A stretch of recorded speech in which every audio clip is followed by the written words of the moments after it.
Hello everyone, আশা করছি সবাই ভালো আছেন।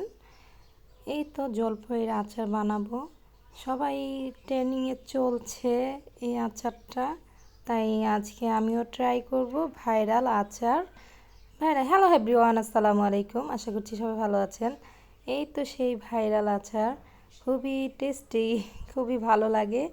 আর এই আচারটা খুবই আলতোভাবে নাড়তে হয়, আর খুবই খুবই মজা হয়েছে এই আচারটা। আর খুবই কম সময়েতে এটা বানানো হয়, তেল ছাড়াই, ঝামেলা ছাড়া। খুবই বেশিক্ষণ সময় লাগে না এই আচারটা বানাতে, কিন্তু খুব ভালো লাগছে। ভাইরাল আচার, আজকে দেখি ভাইরাল হয়ে যেতে পারি কি না ভাইরাল আচার বানিয়ে। আর এই তো এখানে বিট নুন দিয়ে দিয়েছি, আর ওইখানে ভাজা একটা মশলা ছিল ওইটাও দিয়ে দিয়েছি। আর আলতোভাবে নাড়তে হবে এই আচারটা। আর দেখেছেন কি ঘনত্বটা হয়েছে, আর গ্রেভিটা খুব এরকম হবে, এইরকমই হবে গ্রেভিটা।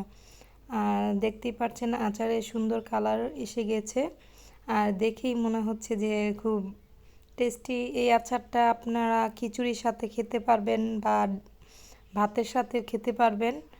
আর আমার যদি ভিডিওটা ভালো লেগে থাকে অবশ্যই আমার পাশে থাকবেন, কমেন্ট করবেন, আর আপনাদের মাঝে ভালো ভালো যাতে ভিডিও দিতে পারি।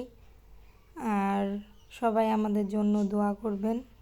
আর এই তো সেই ভাইরাল আচার। যাই হোক, অনেক কথা বলে ফেললাম। আমার ভিডিওটা দেখবেন।